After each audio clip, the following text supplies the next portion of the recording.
नमस्कार दोस्तों। North east के लिए एक समिट किया मोदी जी ने, सिक्किम उसमें जोड़ दिया, अष्टलक्ष्मी हो गया। तो जो सनातन की स्थापना है वो पूरा हो गया। वैसे भी वो माँ त्रिपुर सुंदरी का क्षेत्र है, त्रिपुरा उसे कहते हैं। कामाख्या मंदिर है, तो वो एरिया जो है पूजनीय और जगदम्बा के विभिन्न स्वरूपों पर है। तो अब उस क्षेत्र को फोकस में लाना है। एक जमाना था जब नेहरू जी ने नॉर्थ ईस्ट के लिए परमिट लगाया था और मिशनरीज को आजादी थी, पर हिंदू वहां नहीं जा सकते थे। और नेहरू जी का उद्देश्य था साधु संतों से नॉर्थ ईस्ट को अलग रखना, इसीलिए वहां पे खूब तेजी से कन्वर्जन हुआ। अब मोदी जी उस आइसोलेटेड एरिया को मुख्य धारा में लाना चाहते हैं, उसको डेवलप करना चाहते हैं। और ये वही काल है जब चाइना इसको लेना चाहता है। अब मोहम्मद यूनुस उसे दान करने का मन बना चुके हैं। ये एक नई स्टाइल है कि जो मेरा नहीं है वो मैंने तुझको दान दिया। खैर, देखते हैं। पॉलिटिक्स नॉर्थ ईस्ट की तेज हो चुकी है। अरुणाचल प्रदेश को चाइना अपना टेरिटरी क्लेम करता है और मोहम्मद यूनुस उसे काट करके चाइना को गिफ्ट करने की बात कर रहे हैं। ऐसे में मोदी उस एरिया को डेवलप करके भारत का अभिन्न अंग बनाने की बात कर रहे हैं। देखते हैं अपनी समिट में उन्होंने क्या क्या कहा, तो सुनते हैं संजीव मिधा जी से, जो यहाँ पे रेगुलर का गेस्ट है। नमस्ते सर, स्वागत है आपका। नमस्ते जी। नमस्ते जी। और हमारे नए नए मेहमान हैं ईशान सचदेवा जी, जो उस कॉन्क्लेव में साथ थे। दृष्टि डालेंगे। नमस्ते। स्वागत है आपका। नमस्ते। नमस्ते। धन्यवाद मंजरी जी। तो पहले मिधा सर, हम आपके पास आते हैं। बताइए उस कॉन्क्लेव में मोदी जी का विजन क्या था, किस तरीके से इस एरिया को डेवलप किया जाएगा। जी। मंजू जी, मोदी जी ने एक चीज बहुत स्पष्ट तरीके से बात करी है उन्होंने। और जितनी भी बात करी उसमें हर एक उनके लफ्ज का कोई ना कोई सही मतलब था उसके पीछे एक वजन था। उनका कहना था कि नॉर्थ ईस्ट एक टोटली एक निग्लेक्टेड एरिया था, ऐसा एरिया था जहाँ पे कोई जाना नहीं चाहता था। उस एरिया के अंदर जगह जगह पे मतलब लोगों के अलग अलग गुटों के बीच में झगड़े चल रहे थे। हर एक गुट कहता था कि मुझे अलग होना है, मुझे अलग होना है। और वहां पे मतलब कि शाम के टाइम में निकलना मुश्किल हो जाता था, क्योंकि वहां पे बंदूकों का राज होता था। उस एरिया के अंदर कोई भी आम इंसान वहां पे नहीं जा पाता था, कि बाकी हिंदुस्तान के बाकी हिस्से से वहां पे जाना पसंद नहीं करता था। तो वो टोटली एरिया निग्लेक्ट कर रखा था। वहां पे किसी भी किस्म की पार्टिसिपेशन नहीं थी, ना ही डेवलपमेंट थी। मोदी जी को एक चीज पता था कि नॉर्थ ईस्ट को अगर डेवलप करना है, तो सबसे पहले उसके उसके वहां पे जो झगड़े हैं उनको निपटाना पड़ेगा। तो उन्होंने धीरे धीरे करते करते करते उन्होंने वहां पे जितने भी ग्रुप्स थे जो आपस में लड़ रहे थे, गवर्नमेंट के अगेंस्ट लड़ रहे थे या आपस में भी लड़ रहे थे, उनको उनके साथ उन्होंने संधि करी, उनसे झगड़े मिटाए, उनसे पूछा कि आपकी प्रॉब्लम क्या है। तो विशेषकर सबसे बड़ी प्रॉब्लम तो यही निकल के आती थी कि हम लोगों के पास कामकाज नहीं है, हम निग्लेक्टेड है, हम मुख्य धारा से अलग हो रखे हैं। तो उनको कहा कि उन्होंने वादा करा कि आने वाले समय पे आपको इस चीज का शिकायत करने का मौका नहीं मिलेगा, क्योंकि मैं बहुत जल्दी आपको मुख्य धारा के साथ जोड़ने वाला हूँ। तो मुख्य धारा के साथ जोड़ने के लिए, किसी भी एरिया को डेवलपमेंट करने के लिए, उसकी सबसे पहले उसकी इंफ्रास्ट्रक्चर डेवलपमेंट पर ध्यान दिया जाता है। तो पिछले 2014 के बाद से लेके अब तक अगर देखा जाए तो सबसे ज्यादा एम्फेसिस किस चीज पे दिया कि वहां पर रोड्स को बनाया जाए। नए नए रोड्स बने, नए नए ब्रिजेस बने, गांव को शहरों से जोड़ा गया, हर कैपिटल को दूसरी कैपिटल से जोड़ा गया। फिर वहां पे जो एयरपोर्ट्स थे वो नौ नौ नौ थे, उसकी मात्रा अब जाके बढ़ के 19 हो चुकी है। और सारे फंक्शनल एयरपोर्ट्स आए, रेलवे स्टेशन नए बनाए गए, डबल ट्रैक्स बिछाए गए, जहां पे देखा कि ट्रैफिक हैवी है वहां पे डबल ट्रैक्स बिछाए गए। जो मीटर गेज थी, नैरो गेज थी, उसको ब्रॉड गेज में कन्वर्ट करा गया। कई सारे रेलवे के नए ब्रिज बनाए गए। फिर वहां पे वाटरवेज को डेवलप करा गया, जहाँ पे छोटे जहाज जो है वो ट्रांसपोर्टेशन की तरह पैसेंजर्स को भी ले आ सके, गुड्स को भी ट्रांसफर कर सके एक जगह से दूसरी जगह तक। और साथ में उन्होंने डिजिटल मूवमेंट वहां पे बहुत तेजी से बढ़ाई, क्योंकि बिना डिजिटल डेवलपमेंट के वहां पे काम नहीं हो सकता था। जब उन्होंने देखा कि रोडवेज, वाटरवेज, एयरवेज इन सब पे काम हो चुका है, और तो उन्होंने डिजिटल डेवलपमेंट को भी बहुत ज्यादा एम्फेसिस दिया। तो उसमें उन्होंने 4G 5G को वहां पे बहुत बहुत तेजी से काम करा। जगह जगह टावर्स जहाँ थे वहां लगाने की कोशिश करी। मैक्सिमम टावर्स गवर्नमेंट लैंड में लगाने की कोशिश करी कि उसको एक्वायर करने में तकलीफ ना आए या उस पर ज्यादा पैसा ना खर्च हो। तो उस चीज को उन्होंने देखा। तो जब टोटल इंफ्रास्ट्रक्चर डेवलपमेंट पिछले 10-11 साल में उन्होंने उस चीज को अचीव कर लिया, यहाँ तक कि जो बॉर्डर एरिया में रोड थी वो भी टोटल बना दी थी। अगर कहीं पे सुरक्षा की तरफ से अगर कहीं भी कोई तकलीफ आती है, तो वो हमारी आर्म फोर्सेस को वहां पे मूवमेंट करने में तकलीफ ना आए। तो जब ये सारी चीज अचीव कर ली, तो एक बेसिकली एक ऐसा माहौल वहां पे क्रिएट हो गया कि हाँ, अब जो नॉर्थ ईस्ट है वो एक प्लंज लेने के लिए तैयार है, एक नेक्स्ट लेवल पे जाने के लिए तैयार है। अब लोगों अब यहाँ पे बिजनेस लाया जा सकता है, इन्वेस्टमेंट्स लाई जा सकती है, बिजनेस और बहुत सारी चीजों पे काम हो सकता है जिसपे यहाँ पे लोगों को रोजगार बढ़े, इंडस्ट्री आए और ये लोग मुख्य धारा से जुड़े। तो काफी कुछ काम हो चुका है, मगर अभी भी बहुत सारा काम और बाकी है जिसके बारे में मोदी जी ने अपने स्पीच के अंदर विस्तार से उल्लेख करा था। जी, ईशान, मैं आपसे ये जानना चाहूंगी कि मणिपुर वायलेंस वहां पर हो रहा है, अभी तक वो पूरी तौर पे थमा नहीं है, छुटपुट असम में भी चालू रहता है। इसके अलावा अ, बांग्लादेशी रोहिंग्या सेटलमेंट है, जो विश्व का सबसे बड़ा रिवर आइलैंड है ब्रह्मपुत्र नदी में, मजूली आइलैंड, वो तो पूरा का पूरा बांग्लादेशियों के अंडर में है और वो काफी हब भी है। स्मगलिंग के नाम पे कहा जाए तो काउ स्मगलिंग वगैरह पोरस बॉर्डर होने के कारण अक्सर होती रहती है। तो इस सब के लिए क्या समाधान सोचा है? जी। देखो, इन सब के लिए जैसा आपका सवाल था, इन सब के लिए क्योंकि ये इन्वेस्टमेंट समिट था, तो मेजर एजेंडा वहाँ की डेवलपमेंट के ऊपर था। ये थोड़ा हमारे इंटरनल सिक्योरिटी के रिगार्डिंग भी था, ऑल्दो उसके ऊपर अभी भी एक्शंस हो रहे हैं, हमारी फोर्सेस तैनात है वहाँ पे। हमारे Assam rifles, Manipur rifles, Tripura rifles, वो अपना काम वहाँ पे बखूबी कर रहे हैं, इससे अगेंस्ट हो रहा है। नॉट ओनली दिस कि हमारा मीडिया ने सिर्फ पाकिस्तान एक्शन दिखाया, सेम दिनों पे नक्सल्स पे भी बहुत बार एक्शन चल रहा था, वो अभी भी चालू है। 10,000 पर्सनल्स की पूरी फोर्स लगी है उस नक्सल एक्शन के अंदर। तो ऐसा कुछ नहीं है कि ये जो हमारे जो दूसरी कॉन्फ्लिक्टिव प्रॉब्लम्स है उसके लिए हमारी फोर्सेस तैनात है ऑलरेडी, वो बहुत बड़े लेवल पे हो रही तैनात है। उसी के सपोर्ट के लिए ये काफी बड़ा बजट गवर्नमेंट ने प्लान किया, नॉट ओनली इंफ्रास्ट्रक्चर, और वो डिफेंस में भी आएगा, आपकी मैन्युफैक्चरिंग में भी आएगा, वो अलग अलग सेक्टर जैसे बायोडाइवर्सिटी हो गया, इवन वहाँ पे एआई हब्स भी बन रहे हैं। एआई हब्स के साथ साथ वहाँ पे बायोमेडिकल प्लांट्स लग रहे हैं, नए एम्स बने हैं वहाँ पे, और जी इस बोला तरीके है। की हाँ जी, बिल्कुल इस तरीके की कलेक्टिव डेवलपमेंट वहाँ पे हो रही है जिसमें डिफेंस भी इन्वॉल्व है। टोटल वहाँ पे जो इन्वेस्टमेंट बजट गवर्नमेंट ने अगले 10 ईयर्स का, उसमें काफी हद तक काम इस समय भी हो चुका है। ये हम्म। पिछले 10 ईयर्स से और नेक्स्ट 10 ईयर्स से, ये तो 20 साल का जो प्लान है, ये टोटल 8.5 लाख करोड़ का प्लान है ये। ब्यूटीफुल। ओके, तो संजीव साहब, इसमें सारा वो सब हो रहा है और मुख्यमंत्री भी काफी अच्छी तरीके से मोदी जी के साथ कोऑपरेट कर रहे हैं। फ्यूचर आप क्या देखते हैं? कितनी सफलता है जो इंसर्जेंसी है उसको कितने परसेंट हल कर सकती है? क्योंकि अब मैं डीप स्टेट उसे हॉटबेड बनाने की पूरी कोशिश कर रहा है और हम उसे डेवलपमेंट की ओर ले जा रहे हैं। तो दो कॉन्फ्लिक्टिंग जो वो है मेंटालिटी वहां पर। Of course I think Modi will win, but still what are the road blocks and what is the road map? देखिए मैम, डीप स्टेट इसको यहाँ पे डिस्टर्बेंस क्यों क्रिएट करने की कोशिश कर रहा है, उसके पीछे बहुत बड़ी वजह है। मोदी जी का जो एक ड्रीम प्रोजेक्ट है जिसमें वो क्या करना चाहते हैं कि बेसिकली ये नॉर्थ ईस्ट को एक गेटवे बनाना चाहते हैं साउथ ईस्ट एशिया के लिए। इस गेटवे बनाने का मतलब क्या हुआ कि इसमें बेसिकली जो जो हाईवेज हैं या रोडवेज हैं या रेलवेज हैं, इनके लिए इंफ्रास्ट्रक्चर क्रिएट होगा जो कि भारत के यहाँ नॉर्थ ईस्ट से निकल के म्यांमार जाएगा, म्यांमार से निकल के थाईलैंड जाएगा, थाईलैंड से लेके लेओस जाएगा, लेओस से निकल के वो अल्टीमेटली वियतनाम में जाके एंड करेगा। तो डेट मीन्स कि ये जितना भी साउथ ईस्ट एशिया की जो मेजर इकोनॉमीज है, कंट्रीज हैं जो कि चाइना के मेनलैंड के साथ में जुड़ी हुई हैं, उन सबको वो बेसिकली हाईवे से और रेलवे से कनेक्ट करना चाह रहे हैं। यहाँ तक कि गैस पाइपलाइन और ऑयल पाइपलाइन की भी बात हो रही है। तो चाइना कभी नहीं चाहेगा कि इंडिया इन सब कंट्री से जुड़ पाए। तो इसी वजह से वो कोशिश कर रहे हैं कि किसी तरीके से इस एरिया के इंसर्जेंसी को प्रमोट किया जाए, उसको सपोर्ट किया जाए, ताकि इस एरिया में डिस्टर्बेंस अगर रहेगी तो वो इतने कामयाब नहीं हो पाएंगे। अब देखिए बांग्लादेश में वो कुछ ना कुछ इस तरीके से करने में कामयाब हो गई ना। पहले जो वाटरवेज था या वाटर जो था वो इंडिया बांग्लादेश में शेयर्ड प्रॉफिट पे काम चलना था कि भाई जो जो शिप आगे अगर आपकी हावड़ा से या कोलकाता से निकलनी है तो वो बांग्लादेश के वाटर को यूज करते हैं, ब्रह्मपुत्र का यूज करते हैं, वो दूसरे एंड तक पहुंच जाएगी और वहां से ही वो बाय रोड या bye rail south east Asia के कंट्रीज के अंदर जा सकती है। तो अब बांग्लादेश का तो हिस्सा कट गया क्योंकि वहां पे जिहादी गवर्नमेंट को इंस्टॉल कर दिया गया डीप स्टेट द्वारा।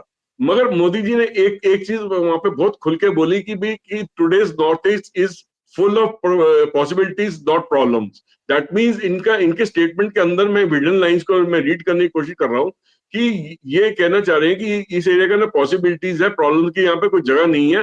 दैट मीन्स वो आने वाले दिनों में इसका कोई रूपरेखा तैयार करके बैठे जिसको वो अमली जामला बनाएंगे आने वाले दिनों में।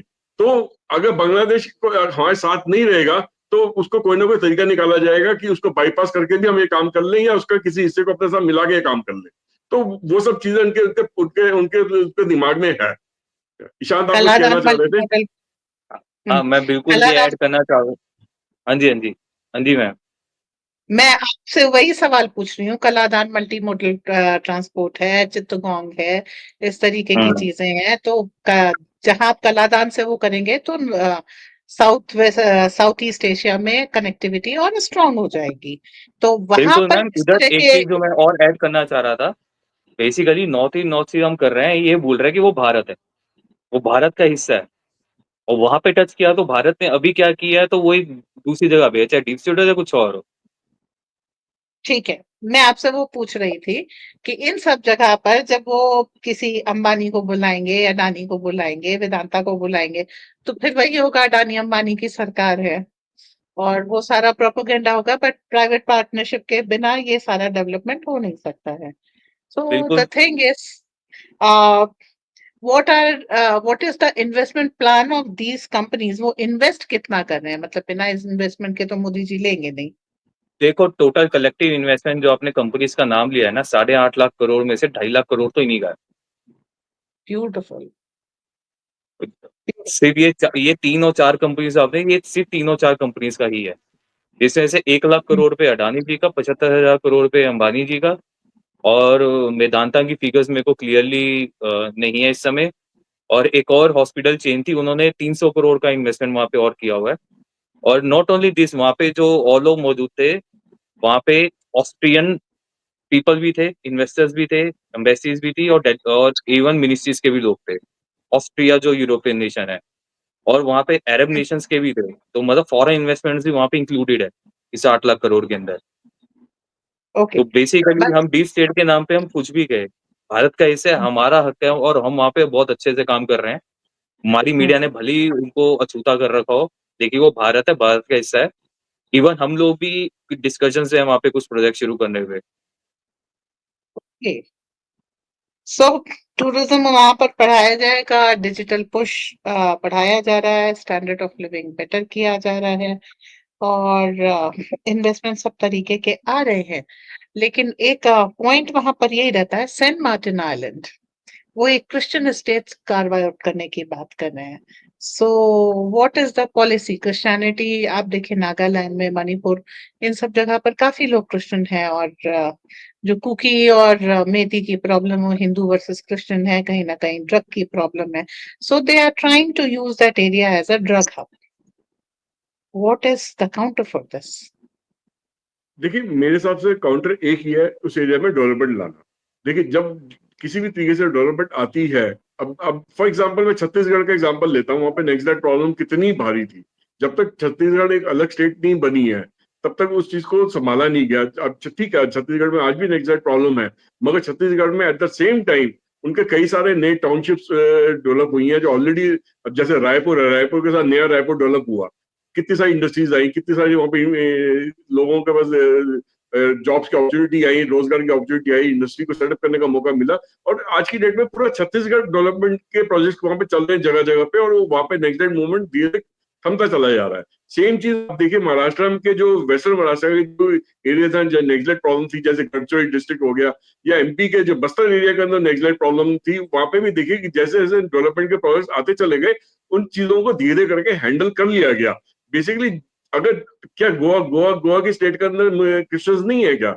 वहां पे कभी प्रॉब्लम नहीं उठती। ठीक है ना? तो क्या ड्रग हब तो गो, गोवा भी है, नहीं ठीक है एक ना, गोवा, पैरेलल इकोनॉमी ड्रग्स की चलती है, वही नहीं चीज ठीक है, यहाँ भी की जाती मैं मानता हूँ। देखिए, इन चीजों पे कंट्रोल करने की कोशिश करी जाती है और काफी हद तक कंट्रोल करा भी है। ड्रग्स एक ऐसी चीज है जिसपे आपको कंटिन्यूस वॉच रखना पड़ता है, कंटिन्यूस उनके असाइनमेंट्स को पकड़ना पड़ता है, उन लोगों को पकड़ना पड़ता है जो ड्रग्स को प्रमोट करते हैं, क्योंकि ड्रग्स एक ऐसी चीज है पीछे से बन के आती चली जाती है और मार्केट में बिकती चली जाती है। अब जो पुलिस है जो इन लोगों को पकड़ती है, उनको भी अपने आप को टाइम टू टाइम एजुकेट करना पड़ता है कि ड्रग्स के कई नए फॉर्म्स बन के मार्केट में आ गए जो जेन जी को परोसे जा रहे हैं अलग अलग तरीके से। तो जब तक जो आज की पुलिस है उनको अगर इसके बारे में मालूमात नहीं होगा कि ड्रग्स के नए फॉर्म्स कैसे आ गए, तो उसको पकड़ने के बाद भी उनको समझ नहीं आएगा कि ये ड्रग है या नहीं है। तो उन चीजों को धीरे धीरे जितनी तेजी से क्रिमिनल अपडेट अपने को अपडेट करता है नई टेक्नोलॉजीज का नए प्रोडक्ट के साथ, उतनी तेजी से हमारे खुफिया तंत्र को, हमारी पुलिस को भी अपने आप को अपडेट करना पड़ेगा, तभी इस पे कंट्रोल पाया जाएगा। बट काम इस पे लगातार होता रहता है, इसको पकड़ा जाता है, तभी जाके उस पे जाके कुछ ना कुछ कंट्रोल बनता है। देखिए, जब ड्रग के अंगेज एक ऑल्टरनेटिव इकोनॉमी जो है, जो कि लॉन्ग टर्म इकोनॉमी प्रोजेक्ट्स होते हैं, जैसे कि अब वहां पे अब कई सबसे बड़ी कमी क्या है? देखिए, टूरिज्म को बढ़ाने की बात हो रही है उस एरिया के अंदर। तो टूरिज्म कैसे बढ़ेगा? अभी तक जो वहां पे जो होटल्स हैं या रिजॉर्ट्स हैं, वो लग्जरी रिजॉर्ट्स या लग्जरी होटल्स नहीं है। जो लोग पैसा स्पेंड करना चाहते हैं वो नॉर्थ ईस्ट में अगर जाएं, तो अगर उनको लग्जरी अकोमोडेशन चाहिए, आज के डेट में अवेलेबल नहीं है। बहुत कम इस टाइप की फैसिलिटीज वहां अवेलेबल है। तो वहां पे कल वहां पे इस टाइप के जो इन्वेस्टर्स भी आए हुए थे, जो लग्जरी रिजॉर्ट्स में रेडी होटल्स को बनाने की बात कर रहे हैं, और आठों के आठों स्टेट में उन्होंने जमीन एक्वायर ऑलरेडी कर चुके हैं, और वो वहां पे और फंडिंग आते ही जैसे उनके प्रोजेक्ट ऑलरेडी उस पर आना शुरू कर देंगे। वहां पे बहुत सारा हॉर्टिकल्चर का भी वहां पे इन्वेस्टमेंट हो सकती है। वहां पे हर्बल प्लांट्स उनके पास बहुत सारे, उस पर इन्वेस्टमेंट हो सकती है। वहां पे ऑर्गेनिक फार्मिंग को बहुत सारी इन्वेस्टमेंट हो सकती है वहां के। यहाँ तक कि उन्होंने अपने वैरायटी का पाइन एप्पल तक वहां पे प्रोड्यूस करना शुरू कर दिया, जिससे वाइन और विनरीज को उसको यूज कर सकते हैं। ग्रेप्स वहां भी, ऑरेंज वहां पे बहुत सारा है। उन्होंने अपने वैरायटी के बहुत सारे और फल वहां पे बनाने शुरू कर दिए हैं, कल्टीवेट करने शुरू कर दिए। हनी के लिए बहुत बड़ी प्रोडक्शन की वहां पे जगह है। वहां के सिल्क बहुत सारा प्रोड्यूस हो रहा है, उसकी भी फैक्ट्रीज लग सकती है। सिल्क से रिलेटेड इकोसिस्टम पूरा हम खुद, मैं और ईशान मिलकर खुद क्रिएट करने की कोशिश कर रहे हैं उस एरिया के अंदर। उसके बारे में अलग से हम आपके साथ एक वीडियो रिकॉर्ड करना चाहेंगे आने वाले दिनों में कि उस इकोसिस्टम में हम क्या करना चाह रहे हैं। तो वो सब चीजें वहां पे हो रही है। साथ ही में देखिए, तो जो भी टूरिस्ट आएगा वहां पे उसको घूमने फिरने की जगह रहेगी। वहां पे काजीरंगा नेशनल पार्क है, वहां पे कई सारे और हेरिटेज वहाँ पे साइट्स सर उन्होंने एक चीज आइडेंटिफाई और ऐड करी है, करना कई सारे चाहूंगा मैं। और नेशनल वहाँ पार्क पे एक चीज आइडेंटिफाई करे हैं। सर मैं एक चीज और ऐड करना चाहूंगा यहाँ पे कि मेरे को एक ऑफर आया वहाँ पे कि जैसे उदयपुर के अंदर हमारी डेस्टिनेशन वेडिंग्स वगैरह होती हैं, तो वहाँ पे इस चीज का ऑफर आया कि यहाँ पे हम लोग डेस्टिनेशन वेडिंग ऑफर कर रहे हैं। वहाँ पे बकायदा कंपनीज हैं जो ये चीज ऑफर कर रही हैं। तो टूरिज्म, नॉट ओनली टूरिज्म, वहाँ पे आपका वेडिंग टूरिज्म भी कह लो, वो मार्केट भी पूरा उदयपुर की तरह वहाँ पे वो फ्लरिश कर रहे हैं। मेडिकल टूरिज्म को भी पूरा प्रमोट किया जा रहा है, क्योंकि नेचर का जो आशीर्वाद वहाँ पे है, वो आशीर्वाद पूरे भारत में उस लेवल का बहुत कम जगह देखा जाता है। इट्स अ तो ब्यूटीफुल थिंग।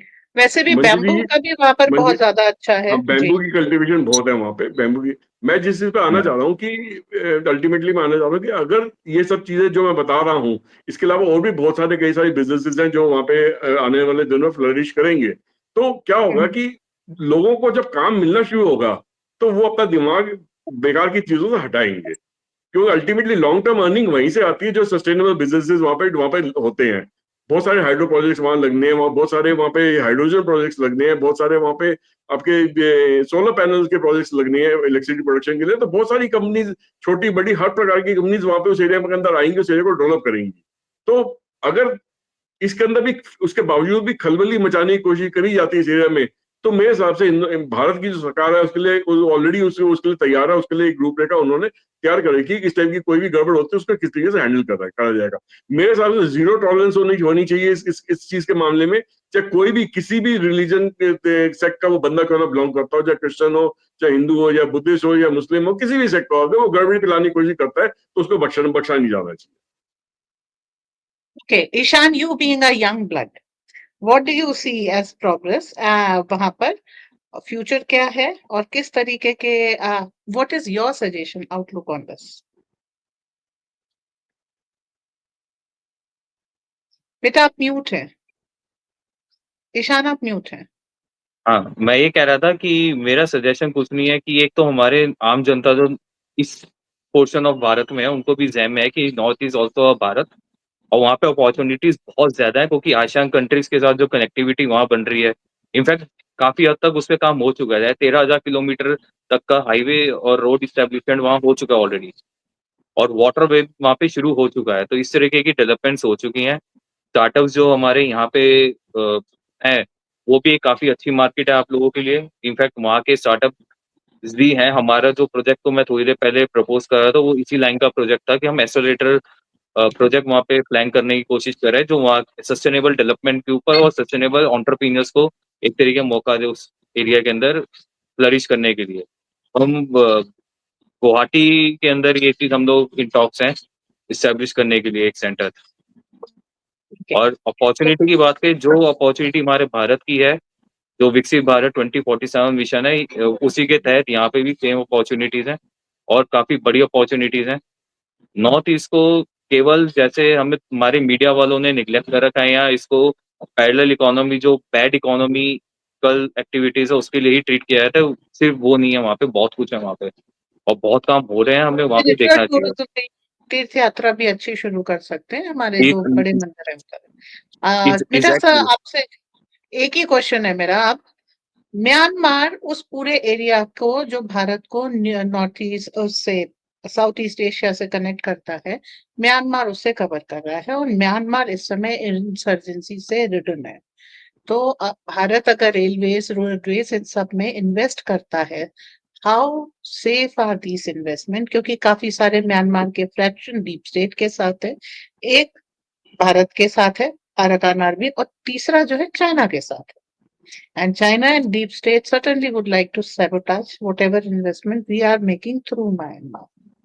तो जो हम कनेक्टिविटी की बात कर रहे हैं साउथ ईस्ट एशिया से, उसका क्या होगा? मैं आपको मिडास आप ही के एक प्रोग्राम से करी हुई बात का एग्जांपल देता हूँ। जैसे आपने पिछले किसी एक प्रोग्राम में बोला था कि अब चाइना के ऑलरेडी 11 से 12 बैंक फेल हो चुके हैं। उनका जो टोटल जो बैंक साधन होगा। हाँ, टोटल जो रियल एस्टेट का बबल है फट चुका है। उनके जो फिगर्स आते हैं कि उनकी टर्नओवर, उनके इतने बिलियंस के, इतने ट्रिलियन डॉलर्स की इकोनॉमी है, वो उसमें सच्चाई नहीं है। उससे कई गुना कम है उनकी इकोनॉमी। जैसे 16-18 कहते हैं, मेरा मानना है 10-12 ट्रिलियन से ऊपर नहीं है वो। तो वो अपने आप को कब तक सस्टेन कर पाएंगी? डाउनफॉल उनका लगातार होता जा रहा है। एक एक लेवल होता है कि जिस टाइम तक आप अपने आजू बाजू की कंट्रीज पे इन्फ्लुएंस बना के रख सकते हैं। वो मुझे आने वाली दुनिया में उनका इन्फ्लुएंस म्यांमार पे होता हुआ कम हो रहा है। और म्यांमार के अंदर जो एक थिंक प्रोसेस है, जो उनकी जो बेसिकली जो लोग हैं, बुद्धिस्ट लोग हैं, रिलेटेड लोग हैं, उनका जो जुड़ाव है ना, अब इंडिया के साथ होता जा रहा है। और ऑपरेशन सिंदूर ने एक म्यांमार के अंदर भी एक विश्वास जगा दिया है कि हमें चाइना का अम्ब्रेला क्यों चाहिए, हमें हिंदुस्तान का अम्ब्रेला भी नहीं, भारत का अम्ब्रेला भी, तो सुरक्षा का अम्ब्रेला भी तो ले सकते हैं। और ये सनातनी अम्ब्रेला है, ये कोई कम्युनिस्ट अम्ब्रेला नहीं है। तो मेरे हिसाब से तो मैं जो चीज फोर्सी कर रहा हूँ आने वाले दिनों में, हो सकता है इसमें कुछ साल लग जाए इस चीज को पूरी तरह अमल होते हुए, मैं नॉर्थ ईस्ट को इंडिया की तरफ झुकाव में होता हुआ नजर आ रहा है।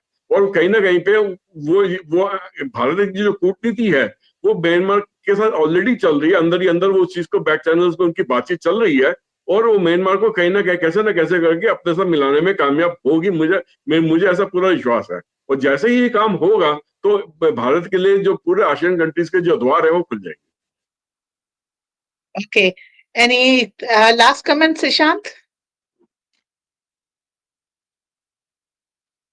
आप कुछ लास्ट कहना कमेंट से चाहेंगे? तो बिल्कुल यही, जैसे संजीव जी ने कहा कि हमें भी पूरा विश्वास है, और साथ में बीइंग अ भारतीय हम भी जैसे अपने एक हाथ साथ में कोशिश करें कि हम कैसे अपनी भारत की डेवलपमेंट में दे सकते हैं साथ। तो अगर मोदी जी पे विश्वास ही रखना है, तो अपने पे तो रखो, कम से कम भारत पे तो रखो। भारत पे विश्वास है तो हम भी साथ में काम करेंगे, और वो सब होगा जैसा संजीव जी कह रहे हैं। बस अपने पे विश्वास रखो। Okay, thank you for joining us. मिलते हैं किसी नए टॉपिक के साथ, किसी नई चर्चा पे। Thank you Midas sir, thank you Shant. Thank you, thank you. जय हिंद। जय हिंद।